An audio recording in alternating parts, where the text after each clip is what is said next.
Naitwa Moses Anthony Gakongwa. Mimi ni mmoja wa wazazi ambao watoto wetu wanasoma hapa. Mimi mwanangu ni mtoto wa darasa la 5, anaitwa Rachel Moses Gakongwa. Nashukuru Mungu, mwanangu maendeleo yake ni mazuri na anafanya vizuri sana. Kwa hiyo niweze nikasema sisi binafsi tunaupongeza uongozi wa shule, walimu wanafanya kazi nzuri. Na kwa kipekee zaidi labda mimi naweza nikawa ni mmoja wa wazazi ambao wenye watoto walikuwa na watoto zaidi ya mmoja ambao wamesoma kwenye shule hii. Mwanangu wa kwanza yeye ni sasa hivi yuko chuo kikuu, alianzia hapa. Wao ni watoto ambao waasisi wa hii shule na alifanya vizuri sana. Mwanangu wa pili ni form 1 mwaka huu, Raymond, naye ni mmoja wa watoto ambao wamepitia shule hii. Na mwanangu wa mwisho ni huyu Rachel, yuko darasa la 5 kama nilivyosema, naye maendeleo yake ni mazuri na anafanya vizuri. Kwa hiyo shime kwa uongozi, kwa mkurugenzi pamoja na walimu kwa ujumla na wafanyakazi wote. Tunawashukuru waongeze bidii zaidi ili performance ya shule na watoto wetu iwe nzuri zaidi. Kwa hiyo yote kwa yote, binafsi ninaushukuru uongozi wa shule na tunaomba waendelee kuboresha ili watoto wetu waweze kufanya vizuri zaidi hapo. Kwenye hili labda mimi rai yangu au ushauri wangu kwa uongozi wa shule au kwa mkurugenzi wa shule ni kwamba turejee huko nyuma. Kama nilivyosema awali, mimi ni mzazi ambaye ni mkongwe kwa kuleta watoto hapa, nina watoto 3. Huko nyuma tulikuwa tuna utaratibu mzuri, alikuwa anatupatia account number ya benki, kwamba atengeneze utaratibu wa kuhamasisha wazazi hata kwa kupitia vikao kama hivi vya shule, kwamba wazazi tunapokuja kwenye hivi vikao tupewe account number, na wale wazazi ambao hawakuja au hata kama wengine hatutokuja waweke utaratibu kuwa na yale magroup ya wazazi kwa ajili ya kuweza kuhamasishana na kukumbushana utaratibu wa kulipa ada usio wa cash, kwamba mzazi ada aende nayo moja kwa moja kwenye account, bank slip ije huko. Alafu kwa mzazi ambaye anakuwa sio muaminifu, wazazi wengine tunakuwa ni wasafiri, labda baba msafiri au mama anasafiri, baba anakuepo. Basi tuwe na waaminifu. Tuwe waaminifu kwa watoto wetu, tuwe waaminifu kwa shule ili kumfanya mtoto yule asipate usumbufu. Kwa sababu mzazi unapokula ile hela ukaingiza kwenye shughuli zako, baadaye mtoto akarudishwa shule, usumbufu unakuwa ni kwa mtoto, unamrudisha nyuma maendeleo ya mtoto. Kwa hiyo ni lazima sisi wazazi tuwe waaminifu na tutengeneze utaratibu mzuri kati ya sisi wazazi na uongozi wa shule au pamoja tena na walimu. Peter Joseph Mungu ni mwalimu pia ni mdau wa hesabu nchini. Watoto walio wengi hawapende hesabu kwa sababu shida kubwa sana ni walimu. Hasa kwa mwalimu ambaye yeye anajiona anajua sana hesabu, anaona kila mtu anatakiwa kujua hesabu kama yeye, ambapo sio kweli. Mtoto anataka mapenzi ya kujua, upendo wa hesabu, apendwe, apewe zawadi. Hesabu ni somo la kupewa zawadi. Mtoto afanye vizuri, mpe zawadi. Akifanya hata vibaya, mpe maneno ya kumtia moyo. Ukiendelea vizuri na huyo mtoto, atafanya vizuri sana hesabu. Okay, labda wewe kama mdau wa elimu, labda ugumu wa hesabu labda uko wapi? Ya ugumu wa hesabu, kuna shida moja kubwa. Nchi mpaka sasa imefanya kazi kubwa sana kuendeleza hesabu na walimu kuwa treat wafanye vizuri hesabu. Shida kubwa, kuna baadhi ya walimu anaona anajua kila kitu, lakini kuna competence nyingine mwalimu hayuko vizuri sana, analazimisha kujifundisha. Badala kumpigia simu rafiki yake ambaye anaweza zaidi aje awafundishe watoto kila ambacho kinamsumbua, tunangangania hasa private schools. Unaogopa kusema kumbe hajui, kumbe maisha yako hivyo. Lakini akitoa mwanya kwa wengine kumsaidia, watoto watafurahia na watapenda sana hesabu.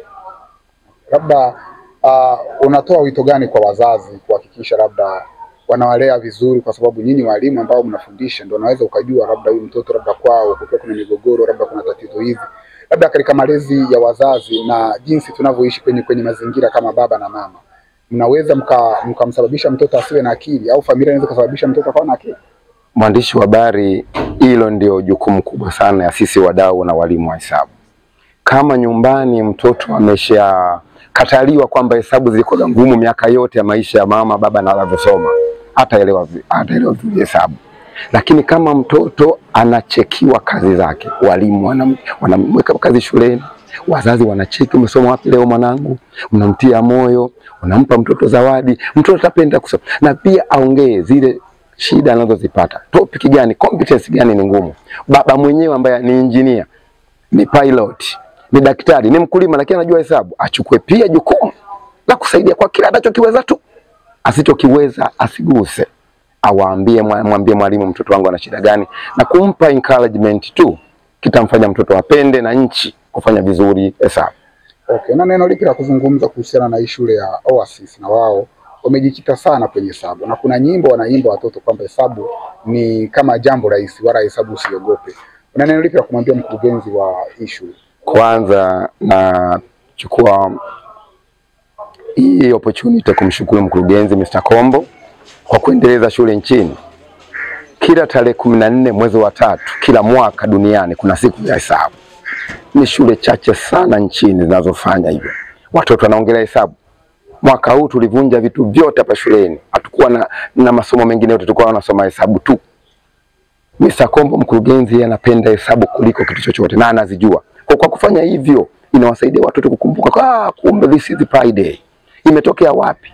Engineer anajengaje? Kwa kutoka hapo anasaidia. Kwa wazazi pia walipewa taarifa, wengine waliweza kuhudhuria. Kwa watoto tunawatia moyo.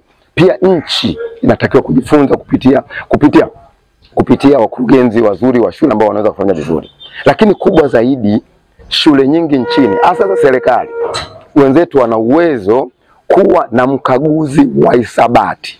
Shuleni kuwe na mkaguzi wa hesabu. Kazi yake ni kukagua hesabu tu kutoka nursery to secondaries. Kazi yake ni kucheki mitaala inaendaje, shule yetu inafanya nini kwenye hesabu. Kazi yake ni kucheki F ya mtoto akapata F, isiwe ya mwalimu, iwe na yule mtu aliyepewa jukumu la kufuatilia hesabu. Afuatilie hesabu, awepo mtu akufuatilia hesabu tu, nchi itatoka hapa tulipo. Wenzetu serikalini wao na wakurugenzi wa hesabu, kila shule kuwe na coordinator anaye-coordinate hesabu ndani ya shule husika ya serikali, ya private. Wanaweza kufanya vizuri kwa kuanzia, tuanze na hilo. Mtu mmoja anaweza kufanya shule hata mashule 5 6 akakontrol hesabu, kuwatia moyo watu ili nchi iweze kuendelea vizuri na spidi ya serikali, hasa Mama Samia ambaye ana kazi yake sana ni kufanya shule zote zijue sayansi, hesabu na masomo yote kwa ujumla.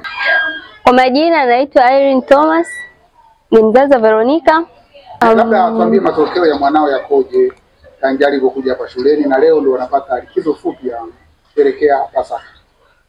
Matokeo yake ni mazuri tofauti na alivyokuja. Yaani naona mabadiliko. Nashukuru Mungu. Okay, changamoto tunapitia nyingi, lakini changamoto kubwa ni utapeli kwenye simu. Unaweza kukuta unapigiwa simu na namba ngeni. Labda wewe ni mzazi wa Vero, ndio. Mtoto wako anaumwa, kazidiwa, ipo hospitali, yahitajika hela utume kiasi kadhaa. Ukuta mzazi naye anatuma. Unakuta mtu mwingine anasema kabisa, wewe labda unakaa mtaa fulani, nyumba namba fulani, mjumbe wako fulani. Kwa hiyo unaweza kujua labda ni zile taarifa ambazo zilizoandika shuleni. Kwa hiyo unaweza kukuta unatuma hela kwa matapeli, alafu baadaye unaweza kujua kabisa kwamba ushatapeliwa. Hapo ulikuwa unapendekeza kitu gani kichwani? Mapendekezo yangu, tunaomba serikali kama hivi unatoa taarifa za mtoto wako kuumwa, inatakiwa itokee shule husika pale juu, itokee jina la shule husika. Kama ni message au ni kupigiwa simu, unaweza ukapokea, ila ni jina husika la shule anayosoma mtoto. Kisha kuambia wazazi kipindi hiki watoto ambako wako nyumbani kwa ajili ya likizo fupi. Cha kuambia wazazi, hata na wizi wa watoto pia upo. Kwa hiyo watunze watoto wao, pia wasisitize kwenda tuition kusoma, hata nyumbani kujisomea, ili waweze wasisahau kitu chochote cha shule.